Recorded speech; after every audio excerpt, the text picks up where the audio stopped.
ನನ್ನ ತಮ್ಮ ಅವನು ಬರುವಾಗ ನಮ್ಮ ಮನೆಯಿಂದ ಹೊರಟಿದ್ದಾನೆ, ಕೆಲಸಕ್ಕೆ ಹೊರಟಿದ್ದಾನೆ. ಎಲ್ಲ ಟಿಫನ್ನು ಮಾಡಿಕೊಂಡು ಗಾಡಿನೆಲ್ಲ ಹೋಗ್ತಾ ಇದ್ದಾನೆ. ಹೋಗ್ತಾವಾಗ ಸಡನ್ನಾಗೆ ಬ್ರೇಕ್ ಹೊಡೆದಾನೆ ಬಸ್ಸು. ಇನ್ನು ಫಸ್ಟು ಫ್ರಂಟ್ ವೀಲ್ ಹಚ್ಚಿದ್ದಾನೆ ಸರ್. ಫ್ರಂಟ್ ವೀಲ್ ಹಚ್ಚಿ ತಿರ್ಗಾ ಬ್ಯಾಕ್ ವೀಲನ್ನು ಹಚ್ಚಿದ್ದಾನೆ. ಬಸ್ಸಿದ್ದು ವಿಡಿಯೋ ಇದೆ, ಬಸ್ದು ಎಲ್ಲ ವಿಡಿಯೋಸ್ ಎಲ್ಲ ಇದೆ. ಆದರೆ 2 ತಿಂಗಳು ಮಗು ಐತೆ, ಚಿಕ್ಕ ಮಗು. ಅಮ್ಮಗೆ ಒಂದೇ ಜನ ಸಾಕ್ತಾ ಇದ್ದಿದ್ದು ಅವನು. ಕೆಲಸ ಆಗ್ಬಿಟ್ಟು ಅಮ್ಮಗೆ ಒಂದೇ ಜನ ಸಾಕ್ತಾ ಇದ್ದು. ಅವ್ರ ಅಪ್ಪ ಇದ್ದಿದ್ರು 15 ವರ್ಷ ಮೊನ್ನೆ ಬಿಟ್ಟೋದ್ರು. ಒಬ್ಬನೇ ಸಾಕ್ತಾ ಇದ್ದಿದ್ದು. ಪಾಪ ಅವ್ರ ಅಮ್ಮಗೆ ನ್ಯಾಯ, ಫ್ಯಾಮಿಲಿ, ಚಿಕ್ಕ ಮಗು ಇದೆ. ರೀಸೆಂಟಾಗಿ ಮದುವೆ ಆಗಿರೋದು, 1 ವರ್ಷ ಆಯಿತು ಮದುವೆ ಆಗಿ. ಚಿಕ್ಕ ಮಗು ಐತೆ, 2 ತಿಂಗಳು ಮಗು ಐತೆ. ಏನು ಹೇಳಬೇಕು, ಏನು ಮಾಡಬೇಕು ಅಂತ ಗೊತ್ತಾಗ್ತಾ ಇಲ್ಲ ಫ್ಯಾಮಿಲಿಗೆ.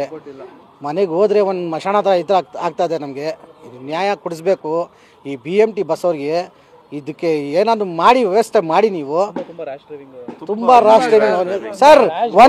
ಒಂದು ವೀಲ್ ಹತ್ತಿದೆ ಸರ್, ಅಲ್ಲಿ ಬ್ರೇಕ್ ಇಲ್ಲ, ಇನ್ನೊಂದು ವೀಲ್ ಹಚ್ಚಿದ್ದಾನೆ ಸರ್ ಅವನು. ಎಲ್ಲ ಮಾಂಸ ಎಲ್ಲ ಹಿಂದ್ಗಡೆ ಟೈರ್ನಲ್ಲಿ ಎಲ್ಲ ಐತೆ ಸರ್. ಅದು ಮೆಕ್ಯಾನಿಕ್ ಸರ್ ಅವನು, 2 ವೀಲರ್ ಮೆಕ್ಯಾನಿಕ್ಕು. ಸೂಪರ್ವೈಸರ್ ಇದೆ ಅವನು.